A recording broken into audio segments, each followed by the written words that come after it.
In today's video, I'm going to teach you how to embed external files in PowerPoint.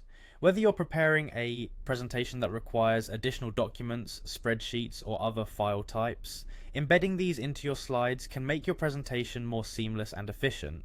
So let's walk through the process step by step to ensure you can do this with ease. First, you'll want to open PowerPoint on your computer. Make sure your software is up to date to avoid any compatibility issues with the latest file types. Once you have it open, navigate to the specific PowerPoint presentation that you're working on. This is the presentation in which you'd like to embed an external file. Opening the right file is crucial, as you'll want to avoid any mix-ups when you're fully engrossed in your editing. Once you have your presentation open and ready, direct your attention to the menu at the top of the screen. Click on the Insert tab. This is your gateway to adding almost anything from images to charts, and of course the all-important external files which we're focusing on today.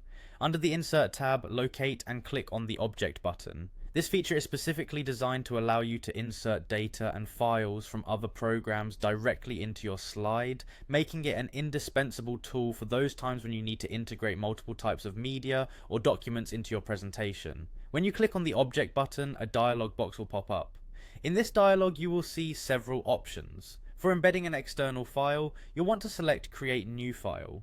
This option tells PowerPoint that you want to insert a completely new file from an external source into your presentation, as opposed to creating the object directly within PowerPoint or linking it to another location. Next, you need to browse for the external file you want to upload. Click on the Browse button within the dialog box. This action will open your File Explorer, where you can navigate through your folders and files to find the specific document or media you want to include. Take your time to ensure you select the exact file you need, as choosing the wrong one could lead to unwanted disruptions during your presentation. Once you have found the file, select it and click Insert. PowerPoint will then handle the rest, embedding the file into your current slide. And just like that, your external file is now part of your presentation, ready to be accessed with a simple click during your slideshow. Remember, embedding files directly in PowerPoint is a great way to keep all your materials centralized and organized, so you're always prepared for a polished and professional presentation.